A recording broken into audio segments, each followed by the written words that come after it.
Hello, নমস্কার বন্ধুরা। অনেক দিন পর তোমাদের সাথে আবার একটা নতুন ভিডিও নিয়ে চলে এলাম। অ্যাকচুয়ালি একটা নতুন ইনফরমেশান তোমাদের সাথে শেয়ার করব ভাবলাম, তো সেই রিলেটেড আজকের ভিডিওটা।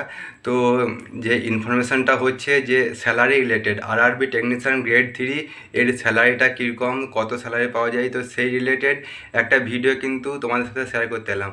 তো তোমরা যারা ইতিমধ্যে আমাকে ফলো করো তারা নিশ্চয়ই এতদিন জেনে গিয়েছো যে গত 8ই জুলাই আমার আরআরবি টেকনিশিয়ান গ্রেড 3 এই পোস্টে কিন্তু জয়েনিং হয়েছে। আরআরবি চেন্নাই থেকে জয়েনিং হয়েছে।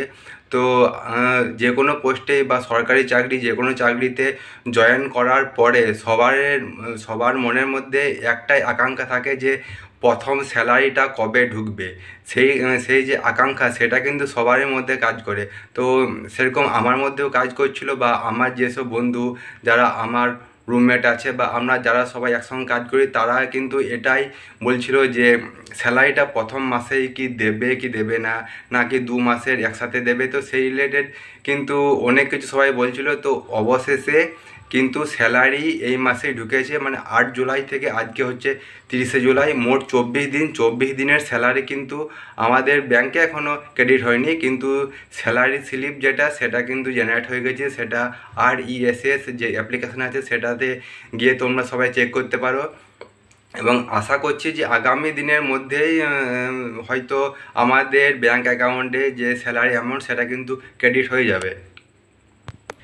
তো আমার সাথে আরও যারা জয়েন করেছো তারা সবাই একটু কমেন্ট করে জানাবে যে তোমাদেরও স্যালারি স্লিপ সেটা কি জেনারেট হয়েছে, এবং যে স্যালারি অ্যামাউন্ট সেটা কি ব্যাংকে ক্রেডিট হয়েছে, সেটা একটু তোমরা নিচে কমেন্ট অবশ্যই জানিও। দেখো, আজকে কিন্তু স্যালারি স্লিপটা আমি তোমাদের সাথে শেয়ার করছি না, কিন্তু এই স্যালারি রিলেটেড যে আরও যেসব কথাবার্তা সেই সব তোমাদের সাথে শেয়ার করব। দেখো, জীবনের যে প্রথম স্যালারি, যে কোনো জায়গায় প্রথম স্যালারি, সেটা কিন্তু সবার জীবনে কিন্তু খুব একটা ইম্পর্ট্যান্ট ব্যাপার, খুব একটা গুরুত্বপূর্ণ ব্যাপার। যে প্রথম স্যালারি, তুমি যে প্রথম কিছু উপার্জন করছো, সেটা কিন্তু ভীষণ একটা বড় বিষয়। দেখো, এটা কিন্তু বেশ ভালো লাগছে যে স্যালারি অবশেষে আমরা পেয়েছি। তো এটা কেন ভালো লাগছে, কারণ এটাই কিন্তু আমার জীবনে প্রথম উপার্জন। এর আগে কিন্তু আমি কখনো 1 টাকাও কোনো জায়গা থেকে উপার্জন করিনি। হ্যাঁ, একমাত্র ওই মাধ্যমিকের পর এবং এইচএসের পর যে স্বামী বিবেকানন্দ স্কলারশিপ, সেখান থেকে যেটা পেয়েছি সেটাই। তারপরে কিন্তু আমি 1 টাকাও কিন্তু উপার্জন করিনি। তো এটাই কিন্তু আমার জীবনের প্রথম উপার্জন। তো আমার কিন্তু বেশ ভালো লাগছে।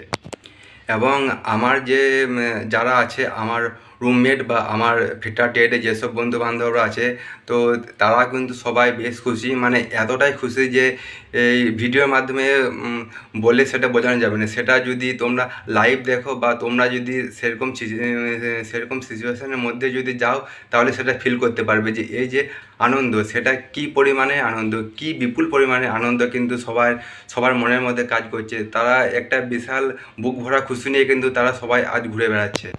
এবং এই খবরটা কিন্তু সব থেকে প্রথমে বাড়ির লোক তাদের সাথে, বাড়ির মা বাবা বা আরও যে আত্মীয় স্বজন, তাদের সাথে কিন্তু শেয়ার করবে, এবং তারা কিন্তু বেশ খুশি হবে।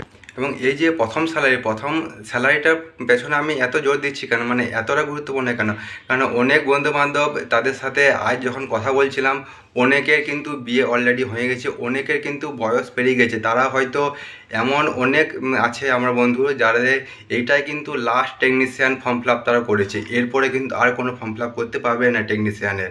তো সেরকম পজিশানে দাঁড়িয়ে তারা হয়তো এটা শিওর ছিল না যে তারা এই চাকরিটা পাবে কি না, কিন্তু অবশেষে তারা চাকরিটা পেলো, এবং স্যালারিটা তাদের ব্যাংকে যখন ঢুকবে স্যালারি অ্যামাউন্টটা, তো সেটা তাদের পক্ষে একটা মানে কত বড় বিষয়, সেটা কিন্তু মানে ভাবাই যায় না একরকম।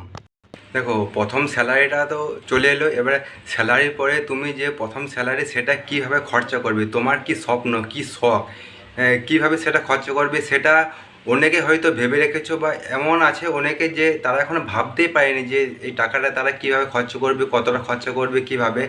তো সবারই মধ্যে সেই শখটা আছে, সেই স্বপ্নটা আছে যে হ্যাঁ, আমি যদি কোনো দিন চাকরি পাই, প্রথম স্যালারি সেটা আমি এইভাবে খরচা করব। এবার দেখো, স্বপ্ন এবং চাহিদা এই দুটো কিন্তু আলাদা জিনিস। আমি কিন্তু শুধুমাত্র শখ বা স্বপ্নের কথা বলছি। কেউ হয়তো ভেবে রেখেছো যে আমি প্রথম চাকরি পেলে আমি আমার সব আত্মীয় স্বজনদের জন্য কিছু কিছু গিফট তাদেরকে আমি কিছু কিছু গিফট দেবো, বা তোমার যেসব বন্ধু বান্ধব আছে সেই সব বন্ধু বান্ধবদের সাথেও শেয়ার করব, মানে বা আরও অন্যরকম কিছু স্বপ্ন তোমাদের থাকতে পারে, বিভিন্ন রকম স্বপ্ন, সেটা কিন্তু নিজের নিজের স্বপ্ন। তো সেটা তোমরা যদি পারো কমেন্টের মধ্যে জানিও। এবার দেখো, চাহিদা যেটা যে তুমি হয়তো একটা ফোন কিনলে, এই কিনলে, বা কোথাও গেলে বেড়াতে, সেটা কিন্তু তোমার শখ নয়, সেটা কিন্তু চাহিদা, সেটা তোমার দরকার হয়ে যাচ্ছে। শখ একমাত্র বাবার টাকাতে পূরণ হয়, আর দ্বিতীয়বার আরেকবার পূরণ করা যায় তোমার প্রথম স্যালারি, সেটা থেকে কিন্তু এই দুটো জায়গা থেকেই শুধুমাত্র শখটা পূরণ করা হয়। বাকি আরও তুমি হয়তো এরপরে আরও অনেক বেশি বেতন পাবে, স্যালারি অনেক বেশি পাবে, সেখান থেকে কিন্তু তোমার কোনো শখ পূরণ হবে না। শখ কিন্তু তুমি তোমার পরিবারের কাছ থেকে টাকা নিতে, সেখান থেকে তুমি তোমার শখ পূরণ করতে, এবং দ্বিতীয়বার শখ পূরণ করা যাবে যখন তুমি তোমার প্রথম স্যালারিটা হাতে পাবে। সেখান থেকে তুমি এই দুটো জায়গা থেকেই কিন্তু একমাত্র নিজের শখটা পূরণ করতে পারবে। তো তোমরা অবশ্যই শেয়ার করবে তোমাদের কি শখ বা কি স্বপ্ন তোমাদের আছে, যে প্রথম চাকরি পাওয়ার পরে যে স্যালারি, সেখান থেকে আমার এই স্বপ্নটা চাই, আমি এটা এরকমভাবে করতে চাই। দেখো, যেমন আমার এই স্বপ্নটা ছিল যে আমি কোনো দিন যদি চাকরি পাই, তাহলে আমি আমার প্রথম স্যালারি দিয়ে আমার যেসব আত্মীয় স্বজন আছে, ছোট বড়রা আছে, তাদের জন্য আমি কিছু কিছু গিফট কিন্তু তাদের জন্য নিয়ে যাব, এটা কিন্তু আমার স্বপ্ন ছিল। তো আশা করি দেখা যাক যে কতটা সেটা পূরণ করতে পারি। তো তোমাদের এরকম কিছু নিশ্চয় স্বপ্ন অবশ্যই থাকবে। এবং আমি আমার বন্ধু বান্ধব তাদের উদ্দেশ্যে বলি, দেখো, এতদিন পর্যন্ত কিন্তু আমি বেকার ছিলাম, আমার কোনো উপার্জন ছিল না। তো কোনো কিছু জায়গায় কোনো কিছু খরচা বা কোনো কিছু ফিস্ট পার্টি, সেখানে কিন্তু আমাকে কোনো টাকা লাগতো না, সেই টাকাটা কিন্তু আমার বন্ধু বান্ধব তারা কিন্তু দিত। তারা সবাই কিছু না কিছু কাজ করে অবশ্যই, তো তারা সেটা দিতে। তো আমার স্বপ্ন বা আমার শখ বা আমার স্বপ্ন সেটার মধ্যে এইটাও পড়ে যে আমি আমার বন্ধু বান্ধবদের সাথে বেশ কিছু টাকা কিন্তু খরচা করব, তাদের সঙ্গেও কিন্তু শেয়ার করব, এবং শেয়ারটা কীভাবে করব সেটা আলাদা ব্যাপার। তো যাই হোক, যেভাবেই টাকাটা খরচা করো, যেই দিক থেকে টাকা খরচা করো, অবশ্যই যদি শেয়ার করা যায় তাহলে আমার সাথে অবশ্যই শেয়ার করবে, তাহলে আমার জন্য ভালো লাগবে যে তোমাদের শখ বা স্বপ্ন সেটা কিন্তু আমি জানতে পারবো।